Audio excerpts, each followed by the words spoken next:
네, 오늘은 주 예수께 받은 사명이란 제목으로 말씀 전합니다. 우리 남산교회가 하나님 앞에서 받기를 소원하는 복이 있습니다. 무슨 복입니까? 사명의 복입니다.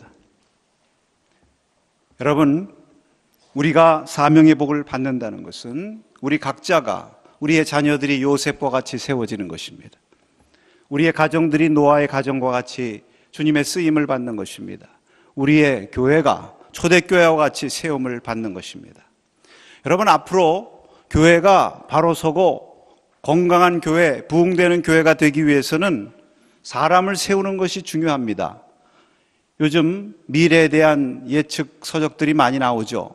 우리 교회와 관련해서 최윤식이라는 분이 쓰는, 이분은 목사님입니다. 미래학자이면서 그 미래에 관한 책들을 쓰는데 그 가운데 2020-2040 한국교회 미래 지도라는 책이 있어요.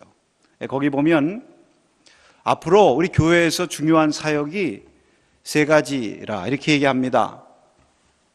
우선 다음 세대, 우리 자녀들을 어떻게 세울 것인가, 또 두 번째로는 우리 가정들을 어떻게 회복시킬 것인가, 그리고 세 번째로는 은퇴하신 세대, 은퇴하신 분들이 어떻게 주님의 사역을 감당하며 또 그분들을 향한 사역을 어떻게 할 것인가, 이 세 가지가 귀하다는 것입니다. 그런데 이 세 가지 모두 사람을 세우는 일과 관계가 되어 있다는 거예요. 사람을 세우는 일에 기초되어 있다는 것입니다. 그래서 여러분, 앞으로 우리 교회가 바른 방향으로 나가기 위해서는 이 사람을 세우는 일에 우리가 집중적으로 투자해야 된다는 것입니다. 앞으로는 이제 목회자 혼자서 목회해서도 안 되는 시대이고, 목회자와 성도들이 함께 사역하는 시대. 그래서 어느 학자는 이것을 가리켜서 쉐어드 미니스트리라고 그랬습니다. 함께 목회하는 시대가 도래한다. 여러분, 그렇게 되기 위해서는 먼저 우리가 하나님의 사람으로 세움받아야 되죠. 양육을 잘 받고 또 양육을 하고, 이를 통해서 하나님의 사명자로 우리가 세움받는 것이 아주 중요한 것입니다. 주님께서는 우리 모두가 한 사람 한 사람 하나님의 귀한 사명자로 세움받기를 원하시는 것입니다. 오늘 바로 그 사명에 관한 말씀을 우리가 이 말씀을 통해서 함께 나누려고 하는 것입니다. 오늘 말씀은 사도 바울이 에베소 장로들을 향해서 하는 고별 설교의 말씀입니다. 여러분, 고별 설교라고 하면 가장 하고 싶은 말을 하겠죠? 가장 귀한 얘기를 하겠죠? 여기 지금 바울의 말씀을 듣고 있는 에베소의 장로들이 누구입니까? 바울이 에베소에 가서 처음에 복음을 전할 때에 먼저 제자들부터 만났어요.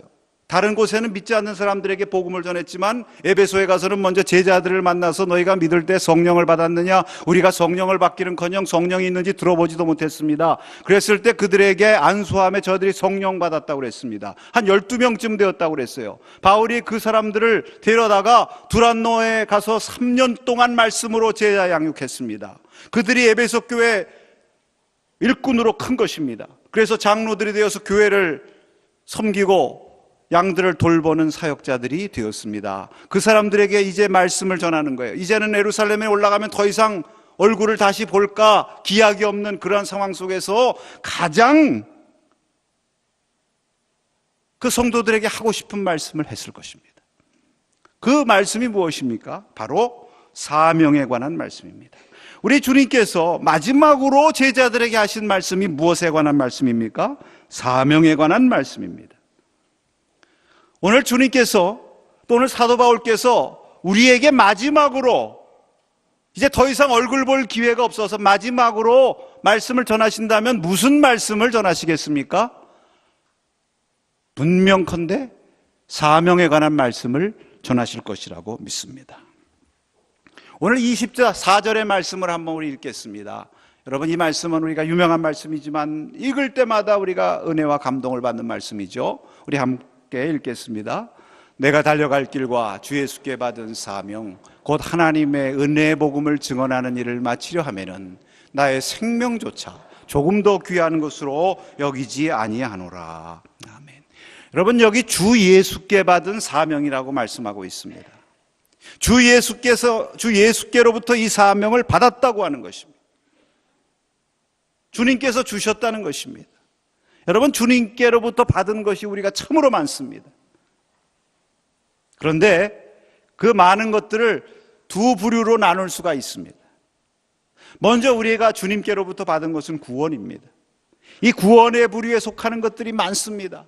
우리가 은혜로 구원받았으니까 은혜를 받았습니다. 또 우리가 주님께로부터 위로를 받았습니다. 평안도 받았습니다. 안식도 받았습니다. 긍휼도 받았습니다. 사랑도 받았습니다. 우리가 주님께로부터 받은 것이 많습니다. 은혜와 구원, 우리가 받은 것입니다. 그런데 또 우리가 주님께로부터 받은 또 하나 중요한 것이 있는데 그것이 사명이라는 것입니다. 주 예수께로부터 받은 사명, 여러분, 이 사명의 부류에 속하는 것들은 사명이라든지 은사라든지 직분이라든지 우리의 책임이라든지 본분이라든지 이런 것들이 이 부류에 속하는 것입니다. 여러분, 우리 주님께서는 선하신 주님이심을 믿습니까? 주님께서 여러분에게 주신 것은 선하신 주님께서 주신 것이기 때문에 선하신 것이요 축복입니다. 우리가 은혜를 받고 구원을 받고 하나님으로부터 평화의 축복을 받고 위로를 받고 쉼을 얻는 것만 귀하고 복이 아니라 또한 우리 주님께로부터 우리가 받은 사명, 주님께로부터 받은 우리의 직분, 우리의 본분, 이것도 축복인 줄로 믿으시기 바랍니다. 우리가 받은 은혜와 사랑, 구원은 흘러야 되는 것입니다. 주님께서는 이것이 흐르기를 원하십니다. 제가 얼마 전에 저 교회에 사는 어느 어른을 제가 찾아간 적이 있습니다. 그분의 집은 안마당이 있는데 그 뜰이 있었습니다. 그 뜰에 조그마한 연못이 있더라고요. 그 연못에 물이 고요합니다. 그 연못이 참 아름답습니다. 그 뜰 안에 그 연못에 고기들이 살고 또 거기에 수련꽃도 있고 풀들이 자라고 너무 아름다운 생명력이 넘치는 그러한 연못입니다. 그런데 그 연못을 가만히 살펴보니까 그 연못 아래쪽에 조그마한 물길을 만들어 놨어요.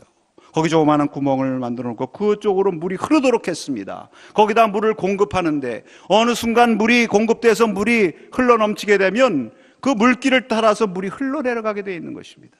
제가 그것을 보면서 깨달은 바가 있어요.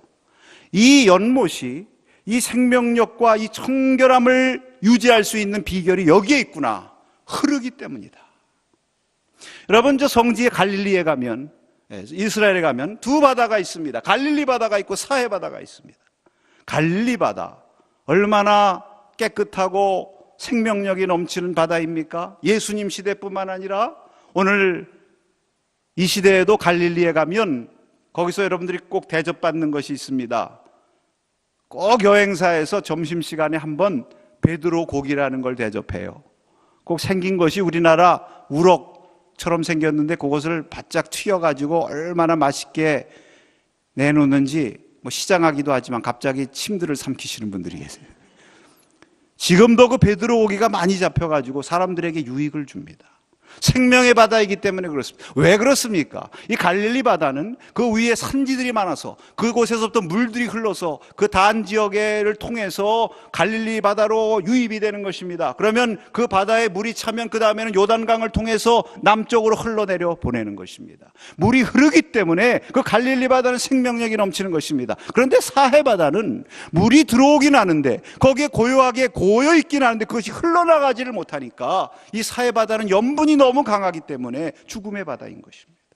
성경에 예수님께서 갈릴리 바다에 가서는 사역하시고 살리시고 놀라운 역사를 일으키셨지만 사해 바다에 가셔서 사역하셨다는 말씀이 한 말씀도 없습니다. 여러분, 하나님의 은혜는 흘러야 되는 것입니다. 왜 성경에 하나님의 은혜, 하나님의 구원, 하나님의 축복을 가리켜서 물로 비유하셨어요?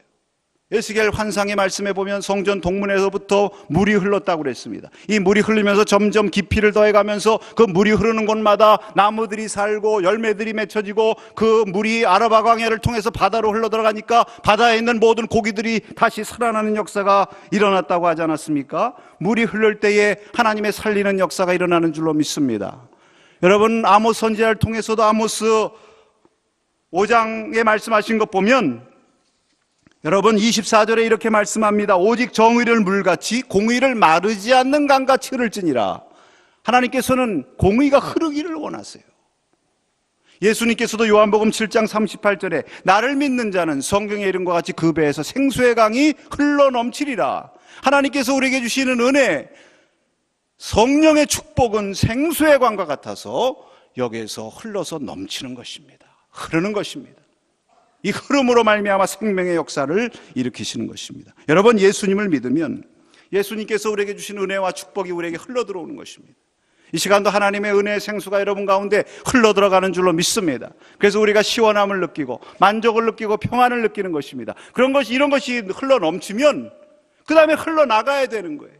여러분, 우리는 연못과 같고 우리는 갈릴리 바다와 같아서 하나님의 은혜를 받고 이것이 흘러넘치게 될 때에 거기서 생명의 약동이 일어나는 것이고 하나님의 역사가 나타나는 것입니다. 바로 이 흘러나가는 것이 무엇입니까? 사명의 축복인 것입니다. 우리에게 흘러들어오는 것은 구원의 축복인 것입니다. 이것이 넘쳐서 흘러나가는 것이 사명의 복인 것입니다. 여러분, 사명이라고 하는 것이 우리가 무슨 사명자가 되고 목회자가 되고 선교사가 되고 풀타임 선교사가 되고 사역자가 된다고 사명자가 된다고 생각하지 마세요. 그래서 저희들은 어떤 때 보면 사명을 좀 감당하시고 사명자 되시죠. 그러면 목사님, 제가 그거 어떻게 합니까? 목사님이나 아시죠? 저는 사명자 되라고 그럴까 봐 겁납니다. 우리 교회는 없고요. 가끔가다 다른 교회 그렇게 말씀하시는 분들이 있는데, 여러분, 사명자라고 하는 것은 그것만을 말하는 것은 아닙니다. 오늘 여기 주 예수께 받은 사명이라고 하는 말에 사명은 디아코니아라고 하는 말입니다. 디아코니아 많이 들어보셨죠? 집사, 섬기는 자, 섬기는 직분을 맡은 사람들이 사명자예요. 그래서 여러분들은 다 사명자가 될 수 있는 것입니다. 사도 바울처럼 주 예수의 은혜, 구원의 복음을 전하는 것도 사명이지만 또 여러분, 다른 사람을 위해서 기도하는 것도 사명이에요. 여러분에게 주신 직분과 여러분에게 주신 책임 잘 감당하는 것도 사명이에요. 여러분이 속한 기관과 속회와 선교회와 여러분이 어느 곳에 있든지 그곳에서 다른 사람에게 도움을 주고 봉사의 손길을 내밀고 필요한 사람들 옆에 있어주고 낙심한 자도 붙들어주고 사랑의 손길을 나누는 이러한 모든 것들이 다 사명자의 삶인 것입니다. 주님께서는 우리에게 주신 은혜가 정체되어 있기를 원치 않으십니다. 여러분을 통해서 흘러넘치시기를 원하십니다. 사명자가 되기를 원하십니다. 쌓이는 것이 아니라 흘러가기를 원하는데, 우리 교회가 여러 성도님들이 이렇게 쓰임받기를 축복합니다. 오스 기니스라고 하는 분이 소명이라고 하는 유명한 책을 썼어요. 이 소명을 두 가지로 나눕니다. 아주 대단한 통찰이라고 생각합니다. 1차 소명, 2차 소명 그랬어요. 1차 소명하면 primary calling, 2차 소명하면 secondary calling 그렇게 부를 수 있는데 그분이 흥미있게 부릅니다. 1차 소명은 the calling, 이 정관사 더를 붙여가지고, 그 다음에 2차 소명은 callings, 소문자 calling에다 s자를 붙였어요. 여러분, 우리가 모든 성도들은, 저와 여러분 모두는 주님의 부름을 받고 하나님의 자녀가 되는 순간 하나님의 소명을 받는 것입니다. 우리는 하나님의 소명을 받고 하나님의 자녀가 되어서 여기 말씀처럼 섬기는 자로서 하나님을 섬기고 교회를 섬기고 주님을 섬기는 것입니다. 이것이 소명인 것입니다. 이것은 우리의 삶의 의미와 목적과 관계된 것입니다. 이 소명을 받은 사람, 이 사람은 삶의 목적이 분명한 사람입니다. 여러분, 우리가 예배 드리는 것도 이것도 하나님을 섬기는 거예요. 믿습니까? 왜냐하면 예배를 영어로 뭐라고 하느냐면 서비스라고 합니다. 하나님이 우리에게 주신 은혜 여러분들이 응답하는 거예요. 그러니까 우리가 사명자가 된다, 사명을 잘 감당한다고 하는 것은 예배 잘 드리는 것도, 주일날 하나님 앞에 나와서 예배 잘 드리는 것도 하나님 앞에 사명 잘 감당하는 줄로 믿으시기 바랍니다. 얼마나 귀한 거예요. 그런데 여기서 더 나아가서 2차적인 소명이 있다는 것입니다. 그분은 그렇게 말씀해요. 2차적인 소명이라고 하는 것은 모든 곳에서 모든 사람에게 모든 것을 통해서 하나님의 부르심을 의식하며 사는 것입니다. 우리에게 하나님께서 주신 은사가 있어요. 우리에게 주신 직장이 있습니다. 우리가 살아가는 자리가 있습니다.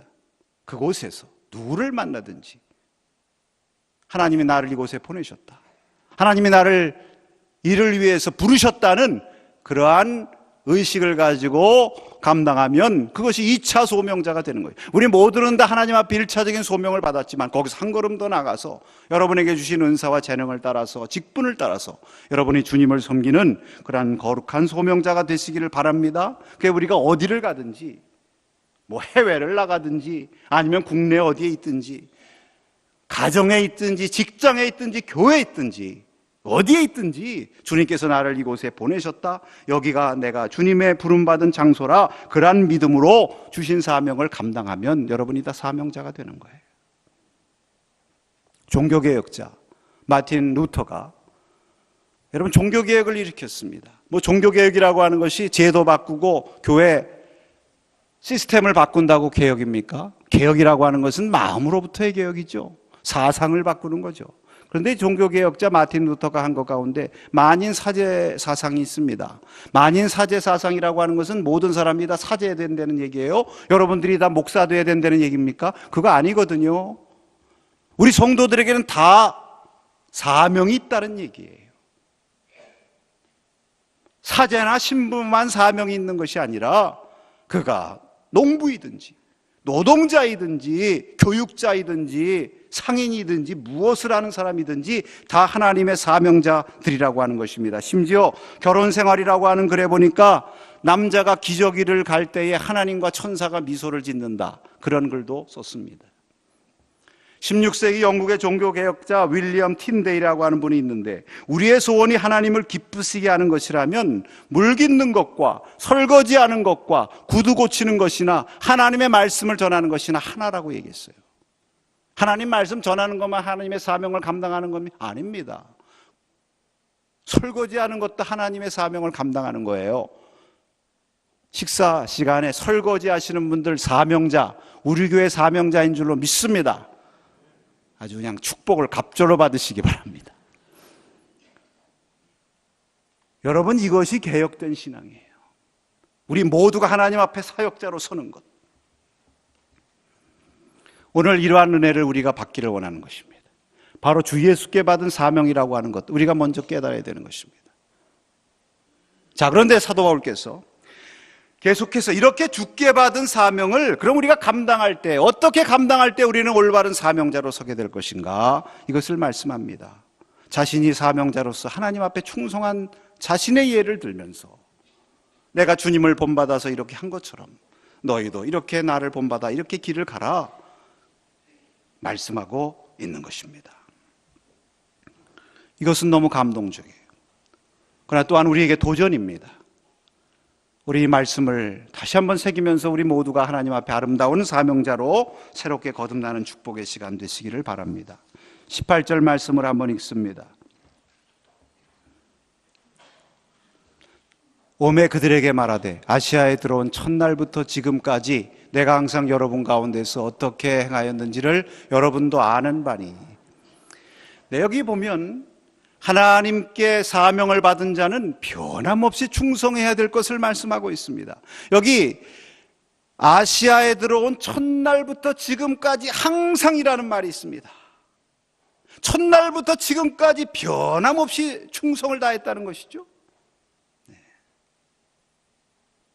한번 기분 나서 했다가 마른 것이 아니라 처음부터 끝까지 희종여일하게. 바울은 이것을 높게 평가했어요. 여러분 밑에 함께 일하는 직원들이 있다고 하십시다.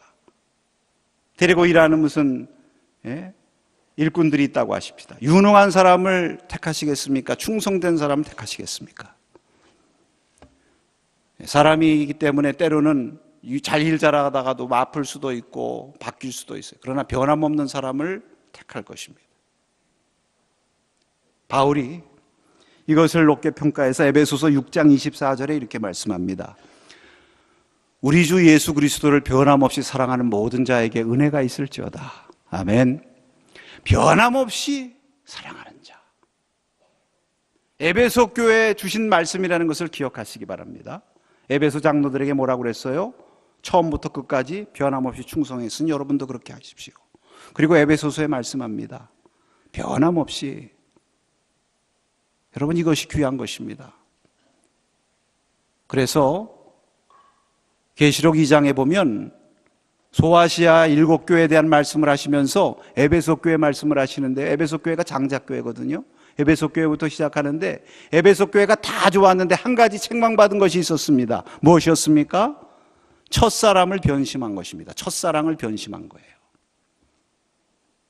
바울이 벌써 그거 알아차린 것 같아요. 그러나 여러분, 사람이라는 것은 이렇게 약한 것입니다. 그러므로 우리가 주님을 붙잡고 변함없는 충성의 길을 가기를 늘 기도해야 될 줄로 믿습니다.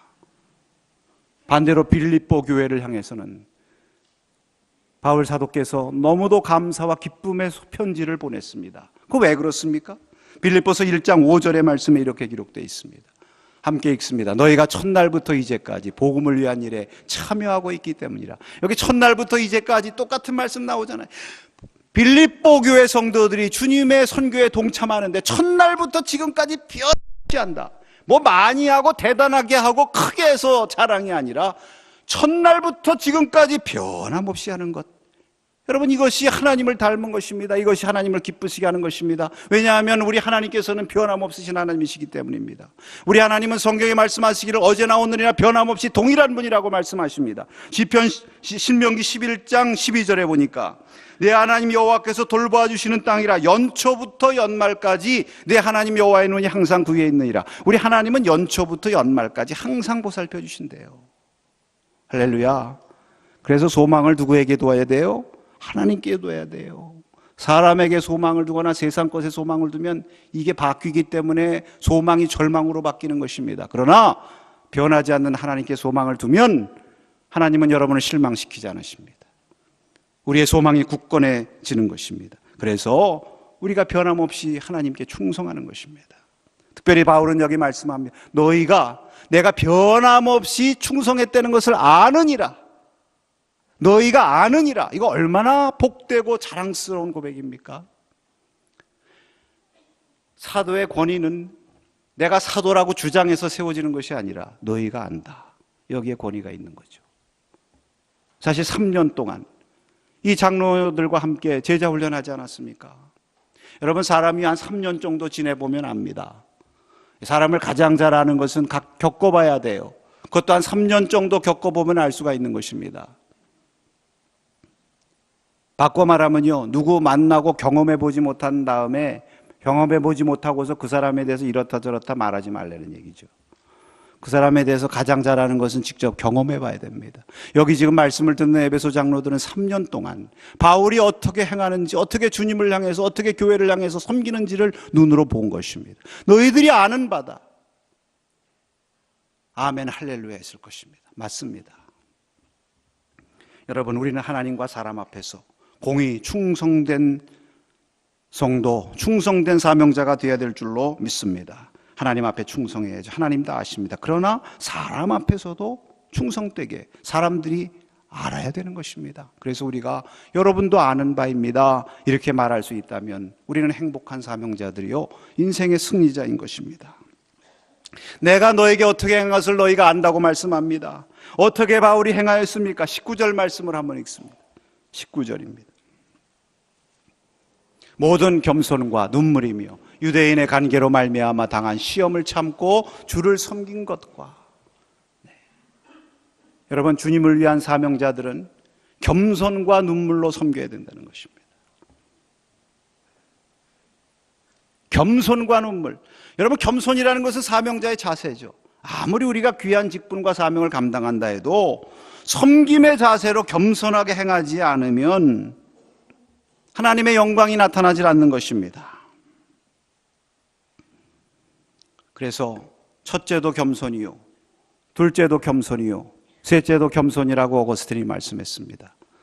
이것은 저 자신에게 주시는 말씀이고, 우리 여러분 직분자들에게 주시는 말씀이고, 우리 성도님들에게 주시는 말씀입니다. 우리는 세상 사람들 향해서도 겸손해야 됩니다.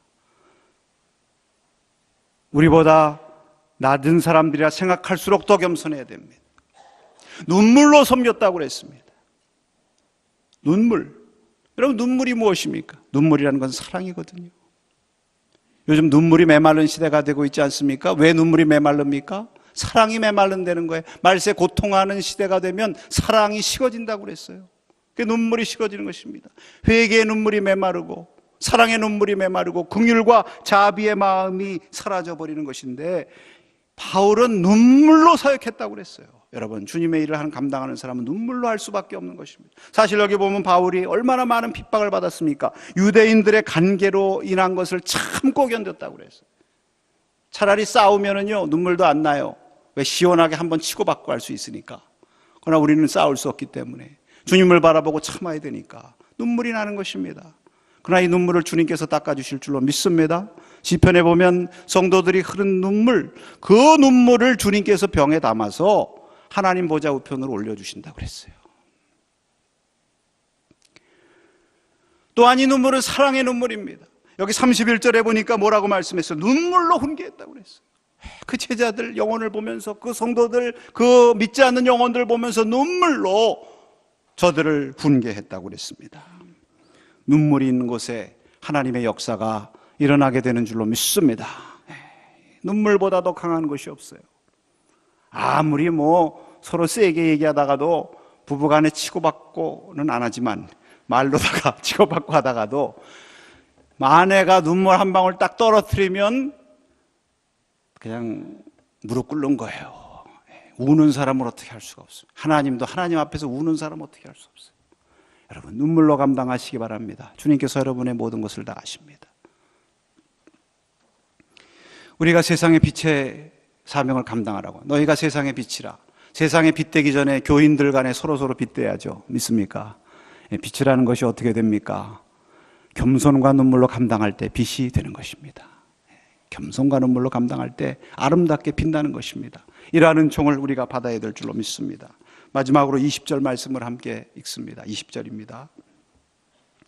유익한 것은 무엇이든지 공중 앞에서나 각 집에서나 꺼리낌 없이 여러분에게 전하여 가르치고. 사명자, 주님께 사명을 받은 사람은 꺼리낌이 없어야 돼요. 꺼리낌 없이 감당하시기 바랍니다. 주저하거나 두려워하거나 장소 가리고 시간 가리고 때 가리고, 지금은 일할 때가 아니네, 지금은 전할 때가 아니네, 여기는 사람이 적어서 안 되겠네, 저기는 문제가 있어서 안 되겠네, 그거 없이 집에서나 공중에서나 힘들 때나 편안할 때나 꺼리낌 없이 2번씩이나 20절과 27절에 말씀합니다. 여러분, 왜 꺼리낌이 없습니까? 왜 두려워하지 않습니까? 누구에게 받았어요? 주 예수께 받은 거예요. 주 예수께. 저는 가끔 그런 생각해봐요. 옛날 조선시대 암행어사들 가끔 생각합니다. 암행어사 얼마나 신났을까? 왜? 암행어사 뭐만 하면 돼요? 암행어사 출두요만 외치면 되는 거예요. 암행어사 뭐 갖고 다닙니까? 마패. 대한민국에도 마패 있습니다. 아무개 이름 석자만 되면 다 통과되는 그런 데가 있습니다. 그 마패와 같다고 그래. 꼭 마패 말 3마리 그려져 있는 것만 딱 보이면 꺼리낌이 없는 거예요. 내 뒤에 누구 있습니까? 임금님 계시잖아요. 여러분, 대통령의 특사가 대통령의 부름을 받고 특사로 가서 꺼리깁니까? 안 꺼리끼거든요. 왜? 내 뒤에 누구 있습니까? 대통령 있잖아요. 내가 이 사명을 누구에게 받았습니까? 가장 귀한 대통령에게 받았잖아요. 여러분, 주님께서 대통령보다 더 귀한 분이시라고 믿습니까?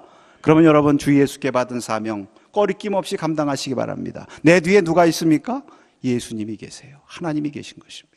바울은 이러한 의식이 있었기 때문에 꺼리낌 없이 담대하게 때를 얻든지 못 얻든지 열심히 복음을 전하고 사명을 감당한 것입니다. 자부심이 있었어요. 자긍심. 이것은 사람에게 난 것이 아니다. 이것은 하나님께로부터 온 것이다. 할렐루야. 뿐만 아니라 유익한 것이라는 확신이 있었어요. 유익한 것은 무엇이든지 꺼리낌 없이 전했다. 유익한 거.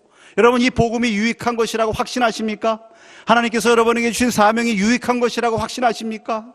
예, 이 사명은 유익한 거예요. 이 복음을 듣는 사람마다 듣는 사람이 구원받고 새 삶을 얻고 천국을 발견하고 하나님께 변화되는 역사가 일어나는 유익한 것입니다.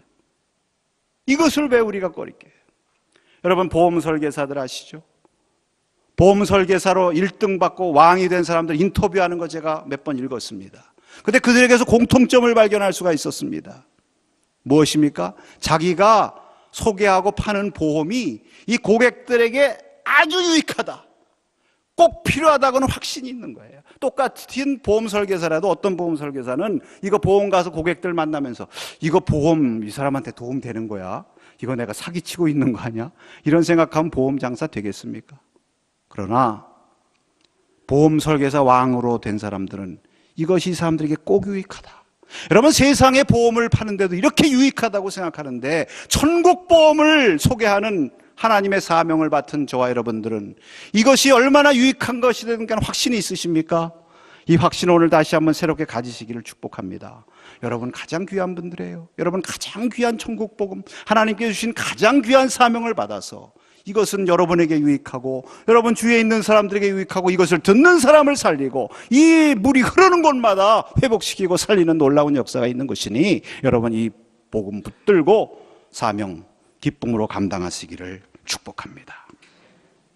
주님께서는 우리가 이러한 자부심과 확신을 가지고 이 사명의 길을 가시기를 원하십니다. 주 예수께 받은 사명, 이 선언을 하시기를 원합니다. 바울만 사명을 받았습니까? 저와 여러분도 사명을 받았습니다. 이 주 예수께 받은 사명, 이것을 감당하고 마치려 하면은 나의 생명도 조금도 귀한 것으로 여기지 않노라. 내 생명과도 같은 시간, 재능, 물질, 우리의 삶, 존재를 다 드려도 아깝지 않을 이 귀한 사명, 주여의 귀한 사명의 복을 내가 받게 해주시옵소서. 이 귀한 사명으로 쓰임받게 해주시고 우리 가정이 쓰임받게 해주시고 우리의 자녀들이 쓰임받게 해주시고 우리 교회가 쓰임받게 하여 주시옵소서. 이것이 우리 모두의 기도가 되기를 바라고 금년에 앞으로 여러분의 삶 가운데 이 사명의 복을 충만히 받아 누리시기를 주님의 이름으로 축복합니다. 이 복을 받기를 원하시는 분은 아멘 하시기 바랍니다. 기도하겠습니다.